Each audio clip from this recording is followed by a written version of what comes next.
Ouvrons notre Bible au livre de 1 Corinthiens chapitre 7. 1 Corinthiens 7. Conseils de mariage. Les conseils de mariage. 1 Corinthiens 7, versets 1 à 9. L'apôtre répond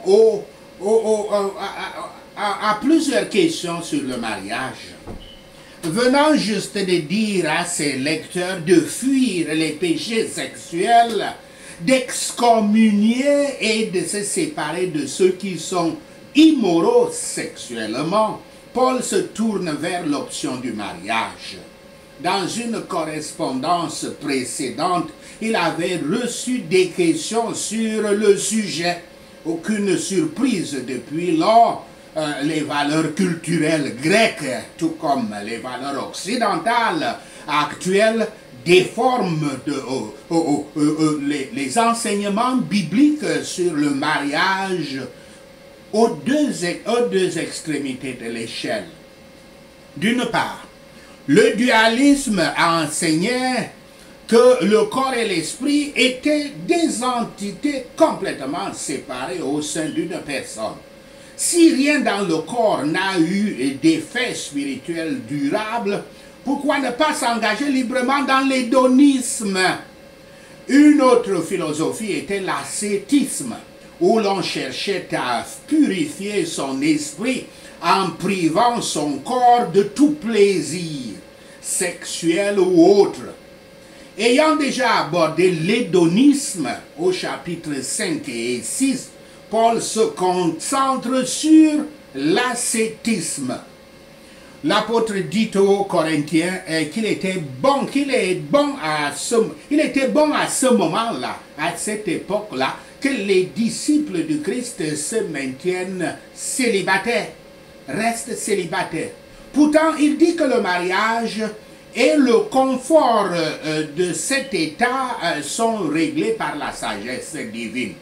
Bien que personne ne puisse enfreindre la loi de Yahweh, ne dusse enfreindre la loi de Yahweh, cette règle parfaite laisse parfois aux gens le loisir de le servir de la manière la mieux adaptée à leur pouvoir et à leur situation. Ce qui fait que d'autres sont souvent des juges très inaptes. Tous doivent déterminer eux-mêmes en cherchant conseil auprès de Yahweh comment ils doivent agir. 1 Corinthiens 7, versets 10 à 16. Les chrétiens mariés ne doivent pas chercher à se séparer de leurs époux non-croyants ou incroyants. Versets 12 à 16. Avec la croissance rapide de l'Église de Corinthe, il n'est pas surprenant que les directives fussent nécessaires quand un époux devient croyant et l'autre pas. Paul dit que si le conjoint non-croyant s'en va, le croyant n'est pas lié au mariage. Cependant, si l'incroyant ou l'incroyante est disposé à continuer son mariage, le disciple du Christ, c'est-à-dire le chrétien, ne doit pas quitter son épouse. L'influence divine de l'un des époux sur l'autre peut entraîner le salut de l'autre. Mais aujourd'hui, ce que nous voyons dans ce monde, qui n'est pas différent de la Grèce et de la Rome antique, c'est que la croyance n'est qu'un outil permanent, un outil permettant aux gens du monde d'essayer de paraître corrects alors qu'ils mènent une vie sexuelle et immorale en secret.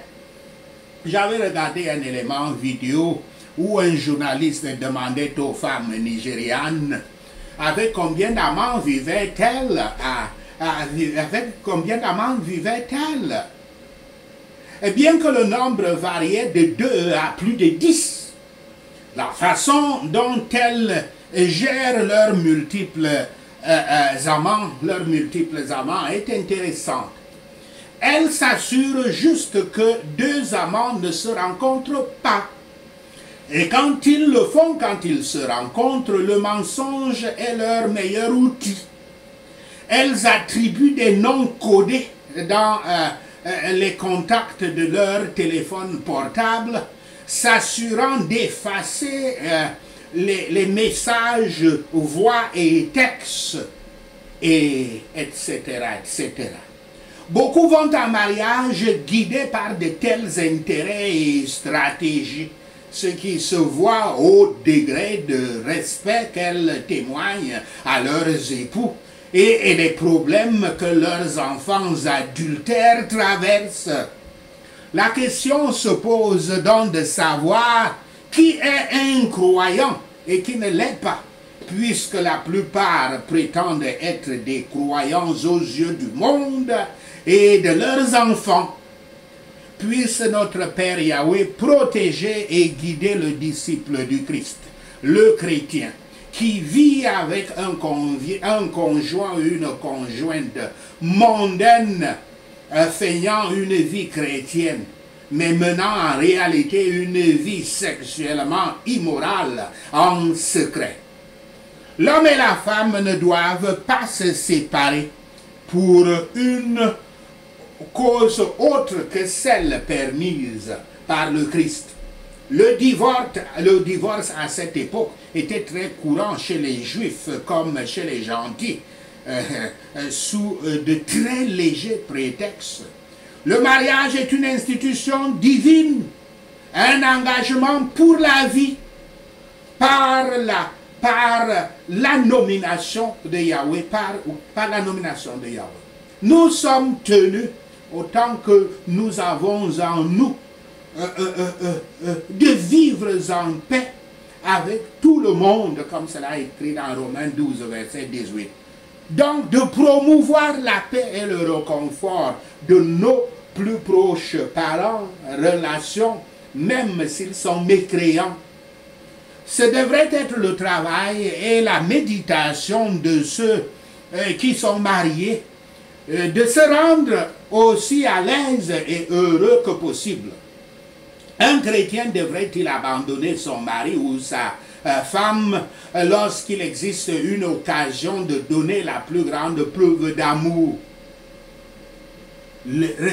Paul répond, restez et travaillez de tout cœur pour la conversion de votre parent, de votre relation, de votre conjoint et aux conjointes. Dans chaque état, situation ou relation, le Seigneur nous a appelés à la paix. Et tout devrait être fait pour promouvoir l'harmonie dans la mesure où la vérité et la sainteté le permettront. 1 Corinthiens 7, versets 17 à 24.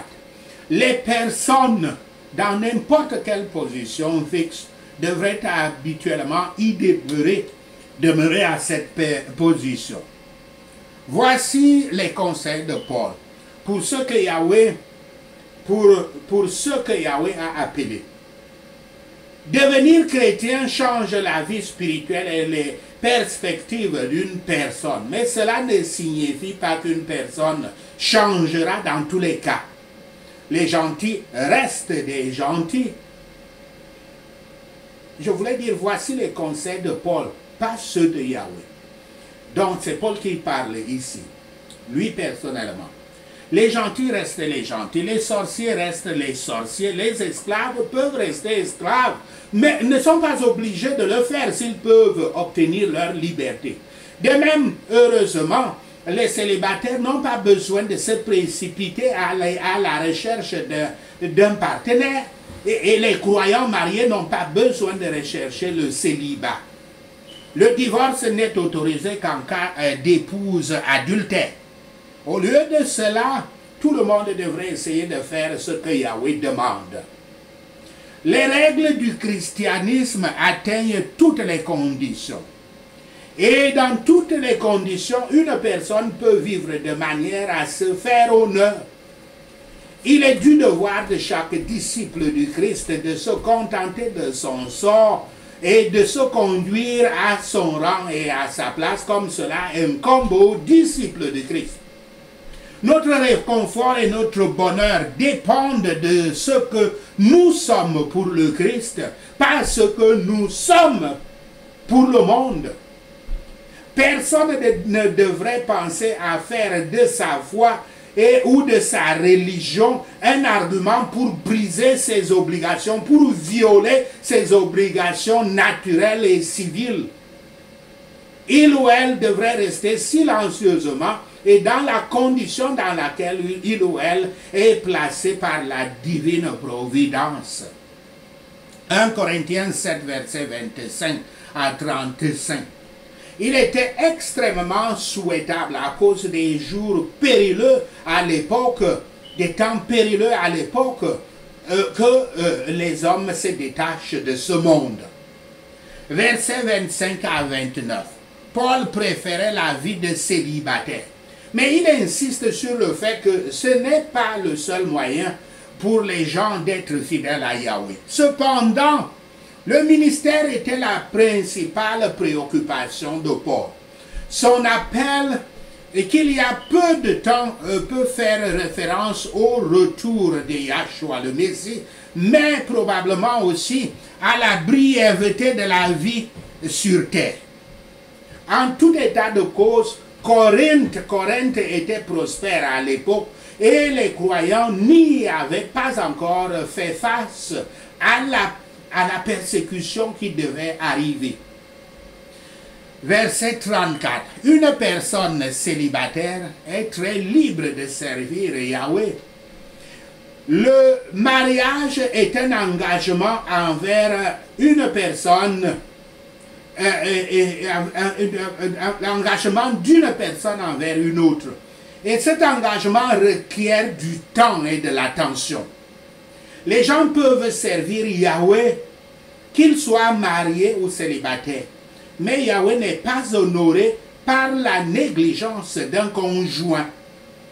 Compte tenu de la détresse de ces temps-là, mais aussi des temps présents, la meilleure condition est d'être célibataire. Néanmoins, l'apôtre ne condamne pas le mariage.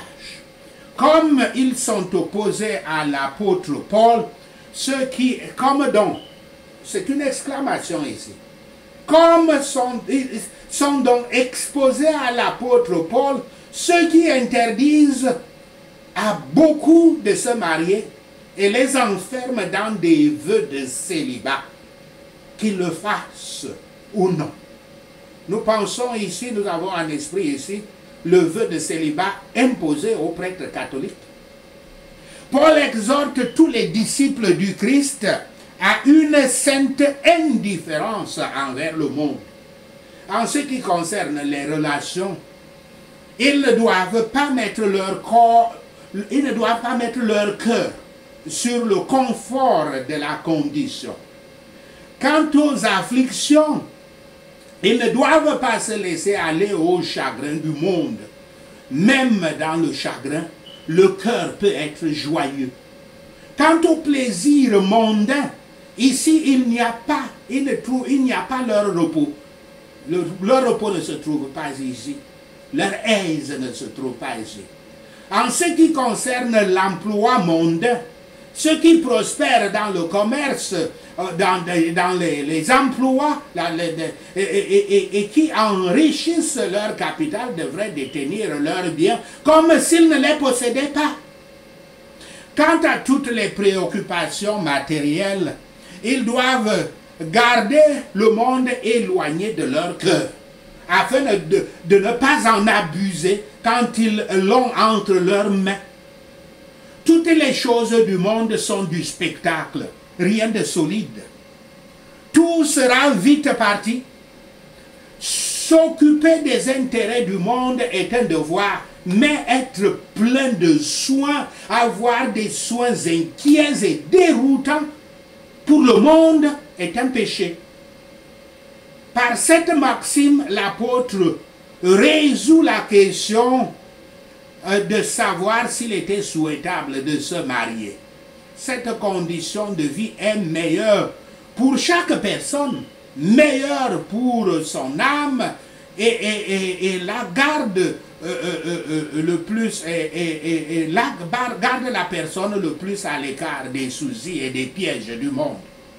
Réfléchissons bien aux avantages et aux pièges de notre propre situation dans la vie, que nous pouvons améliorer l'un et échapper à l'autre, et échapper autant que possible à toute blessure de l'autre, à tout mal fait à l'autre. Et peu importe ce qui compte pour vous, laissez du temps pour les choses du Seigneur et de notre Père Yahweh. 1 Corinthiens 7, versets 36 à 40.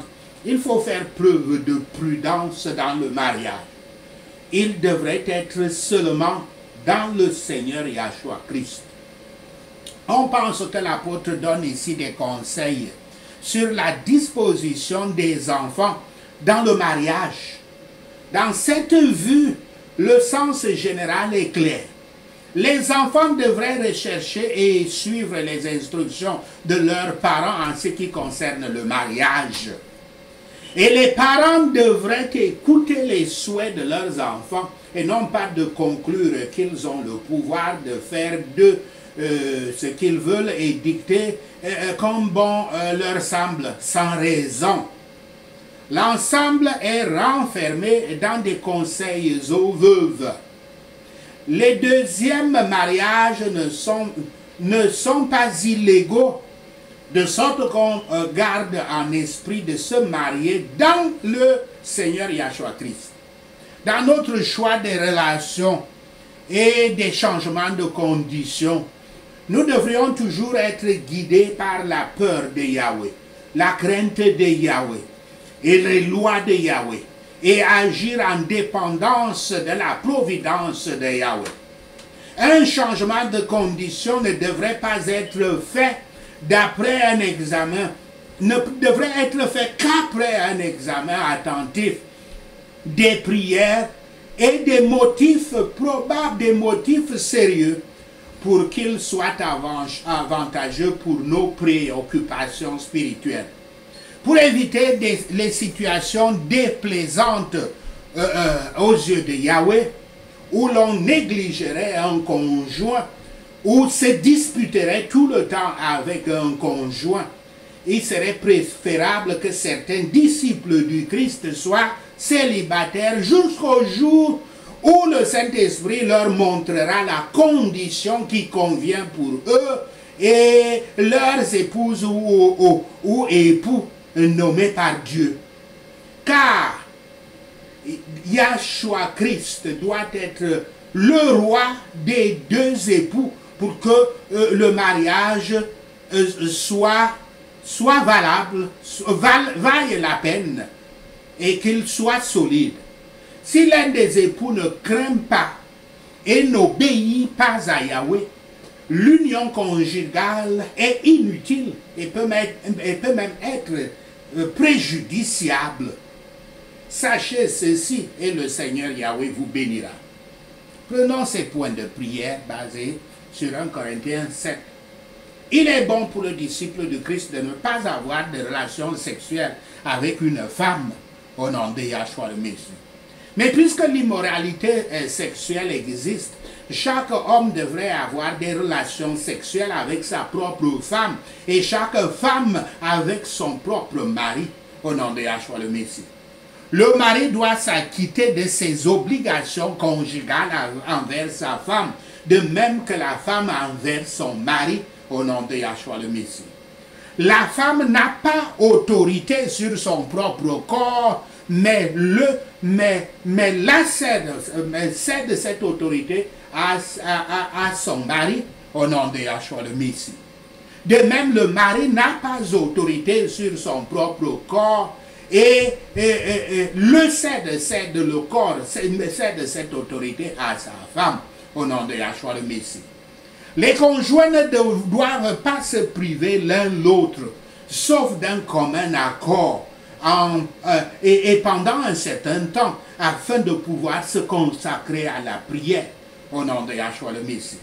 Ensuite, ils devraient se réunir à nouveau afin que Satan ne les tente pas s'il manque de maîtrise de soi au nom de Yahshua le Messie.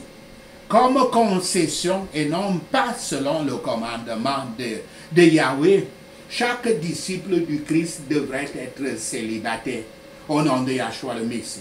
Mais chacun de nous a son propre don de la part de Yahweh au nom de Yahshua le Messie. Aux célibataires et à la veuve, il est bon de rester célibataire au nom de Yahshua le Messie. Mais s'ils ne peuvent pas se contrôler, ils doivent se marier. Car il vaut mieux se marier que de brûler avec des passions au nom de Yahshua le Messie. Aux mariés, le Seigneur donne cet ordre.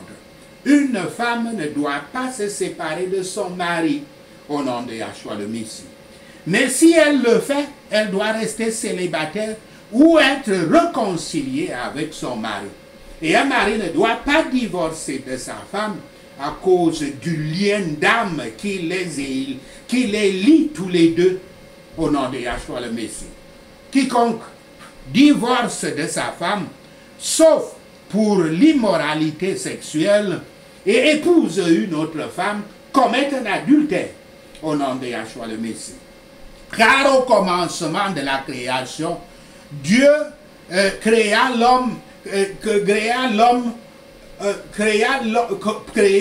homme et femme, créa les filles. Dieu les fit hommes et femmes au nom de Yahshua le Messie. C'est pourquoi l'homme quittera son père et sa mère et sera uni à sa femme. Ils deviendront une chair. Ils ne seront plus deux, mais une seule chair au nom de Yahshua le Messie. Par conséquent, ce que Dieu a uni, que personne ne sépare au nom de Yahshua le Messie. Quiconque divorce de son épouse et épouse une autre femme commet un adultère contre son épouse au nom de Yahshua le Messie. Et si elle divorce de son mari et épouse un autre homme, elle commet un adultère au nom de Yahshua le Messie. Yahweh n'a pas dit cela, mais il ne faut pas divorcer d'un conjoint non croyant au nom de Yahshua le Messie. Car le mari incroyant a été sanctifié par sa femme et la femme incroyante a été sanctifiée par son mari croyant au nom de Yahshua le Messie. Sinon leurs enfants seraient impurs.